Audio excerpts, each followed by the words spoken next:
nomine Patris et Filii et Spiritus Sancti. Amen. Cerero in Deum, Patrem omnipotente.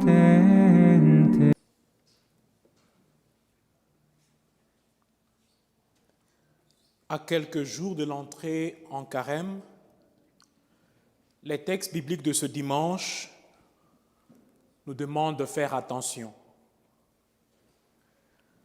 De faire attention à ce que nous entendons, mais de faire attention aussi à ceux qui nous parlent, à nous qui vous parlons. Depuis la pandémie et bien avant la pandémie, beaucoup de personnes ont ouvert des chaînes YouTube, des pages Facebook, d'autres sont même sur TikTok. Ils nous parlent, ils font des émissions, ils nous inspirent, ils nous influencent, d'autres nous prêchent.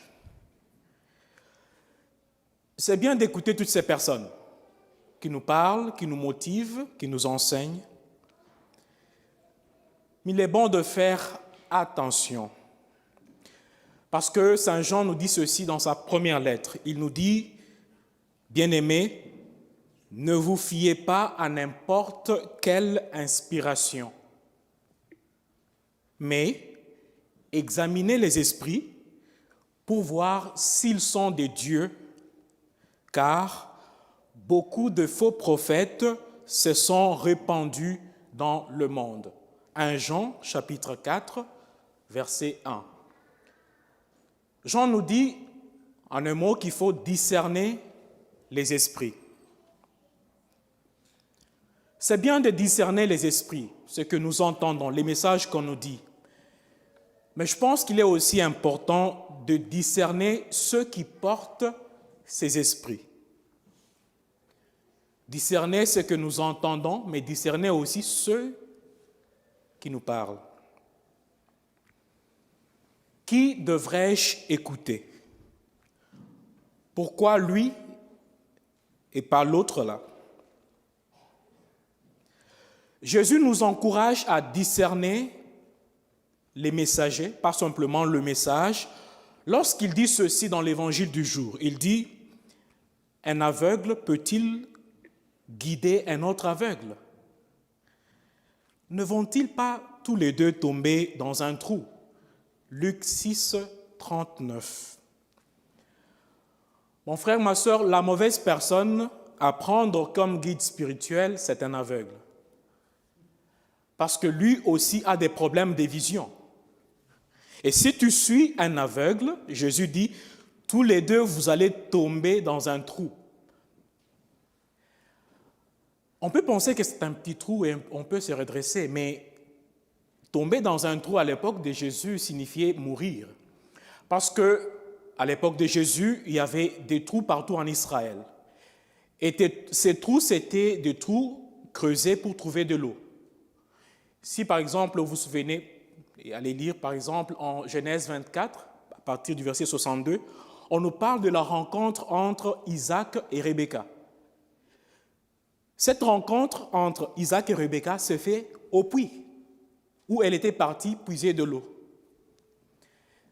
L'autre exemple, c'est par exemple en Jean 4, la rencontre entre Jésus et la Samaritaine s'est faite encore au puits de Jacob. La plupart des mariages dans la Bible, ce sont des rencontres qui se font au puits.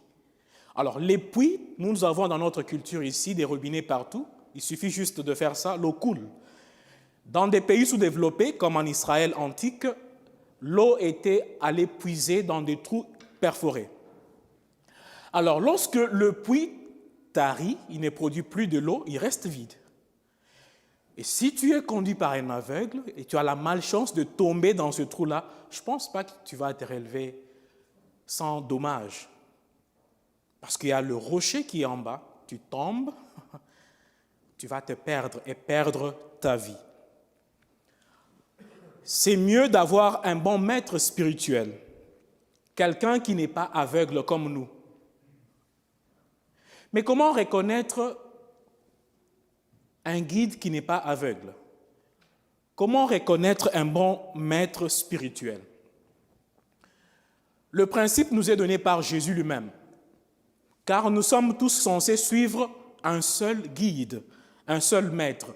Lui-même nous dit ceci, il dit « Moi, je suis la lumière du monde. Celui qui me suit ne marchera pas dans les ténèbres, il aura la lumière de la vie. » Jean 8, verset 12. Jésus est donc le guide spirituel par excellence que tous sommes censés de suivre. Alors, pour savoir si notre guide spirituel, la personne qui nous motive, la personne qui nous enseigne, la personne que nous écoutons, est un bon guide spirituel, il y a beaucoup de choses à observer. Mais aujourd'hui, j'en tire simplement 3 de la liturgie d'aujourd'hui.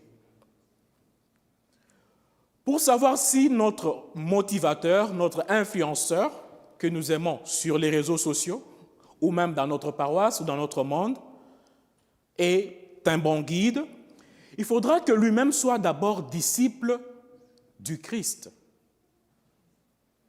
Il faudra que lui-même soit une personne qui suit le Christ. Tu ne peux pas faire des disciples si toi-même tu n'es pas un disciple. Un disciple, c'est une personne qui écoute, qui entend, qui est à l'école du Christ. Ton motivateur, là, la personne que tu écoutes, devrait aussi être un disciple du Christ. Une personne qui est à l'école du Christ. Le deuxième trait à remarquer et qui fait vraiment référence à l'évangile du jour, il faudra que ce guide-là reconnaisse ses propres besoins de rédemption. Il faudra qu'il reconnaisse, qu'il ait conscience qu'il a besoin de la rédemption, qu'il est une personne sauvée par le Christ. Car un bon évangélisateur, c'est d'abord une personne qui est évangélisé lui-même. Il ne peut pas venir vous dire les choses que lui-même n'est pas passé par l'expérience. C'est ainsi que Jésus dit ceci dans l'Évangile. Il dit « Qu'as-tu à regarder la paille dans l'œil de ton frère, alors que la poutre qui est dans ton œil à toi, tu ne la remarques pas? Comment peux-tu dire à ton frère, « Frère, laissez-moi enlever la paille qui est dans mon œil, dans ton œil, alors que toi-même ne vois pas la poutre qui est dans le tien. » Un bon guide spirituel n'est pas aveugle à ses besoins de salut. Parce que si lui-même est aveuglé par ses propres égos, par ses propres péchés, il ne pourra pas mieux t'aider. Il a d'abord besoin lui-même de son aide à lui. Et j'ai déjà prêché une fois de quelle aide il peut avoir. Premièrement, du miroir. Parce que lorsque tu as un problème dans l'œil, tu as peut-être l'herbe qui est dans ton œil, premièrement, tu cherches à regarder dans le miroir pour voir qu'est-ce qui se passe et pour enlever. Et dans la vie spirituelle, le miroir pour nous, c'est la parole de Dieu, c'est l'enseignement de l'Église.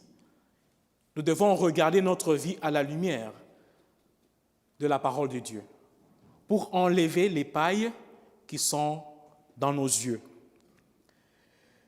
Et si, par exemple, à l'aide du miroir, ça ne peut pas aider, souvent nous faisons appel à l'aide d'une autre personne. « Mon cher, viens regarder un peu dans mon œil. Je sens un truc là, je me bats pour sortir, ça ne sort pas, c'est quoi ?» Et dans la vie spirituelle aussi, nous avons besoin aussi d'autres guides, d'autres personnes qui peuvent regarder dans notre œil et nous aider à enlever ce qui nous dérange. Alors, si tu as un guide spirituel qui se comporte en super-héros, en une personne sans faute, il faut faire attention, parce qu'il peut être un aveugle, et en le suivant, tu risques de tomber dans un trou et jamais te relever.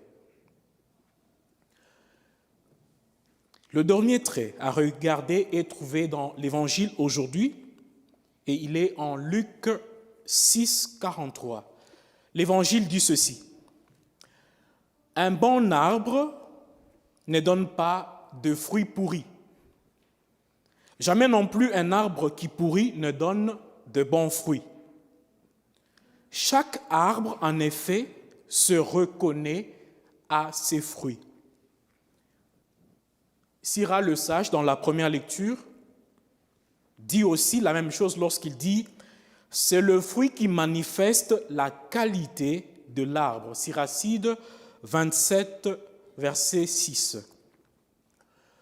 Ce principe me fait rappeler un certain Aristote qui, une fois, aurait dit, je n'étais pas là, mais j'ai appris qu'il a dit, Aristote disait que ne regarde pas ce que les gens disent, mais regarde plutôt ce qu'ils font. Ne regarde pas ce que les gens disent. Les gens vont te dire beaucoup de choses, mais regarde plutôt ce qu'ils font. Ce qui ne trompe pas, c'est le caractère de l'homme. Il y a aussi ceux qui disent, l'adage qui dit, par exemple, on ne chasse pas le naturel, car il reviendra au galop. Donc, tu peux faire tout pour te cacher le comportement, mais un jour, tu ne vas pas toujours le cacher à 100%. Alors, regarde le caractère de tes guides spirituels, le caractère des personnes qui te motivent, des personnes qui t'influencent, des personnes qui t'enseignent. Regarde ce qu'ils font. Manifestent-ils dans leur vie le don de l'Esprit Saint? La miséricorde, l'amour, la patience, la tolérance, et j'en passe. Ou bien mettent-ils cela simplement sur ton propre dos ou sur ta tête? L'Évangile nous a dit encore aujourd'hui que le disciple n'est pas au-dessus du maître, mais une fois bien formé, il sera comme son maître. Nous devons regarder nos guides. Regardez le pape, regardez l'évêque, regardez le prêtre, regardez nos diacres dans le diocèse, regardez chaque personne que nous écoutons sur les réseaux sociaux ou même en présent pour discerner,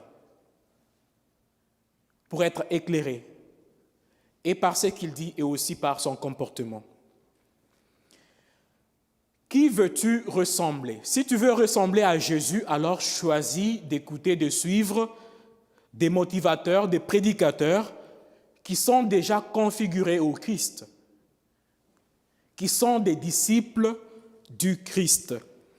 Parce que tel maître, tel élève.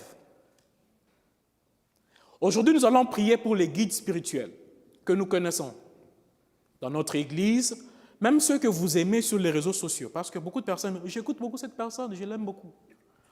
Nous devons aujourd'hui prier pour toutes les personnes qui ont la charge de nos âmes, pour qu'ils puissent être des guides éclairés toujours par le Christ. Qu'ils fassent l'effort de mettre ensemble ce qui nous enseigne et leur propre vie, pour qu'en les suivant, ils ne nous amènent pas dans le trou, mais à la vie éternelle.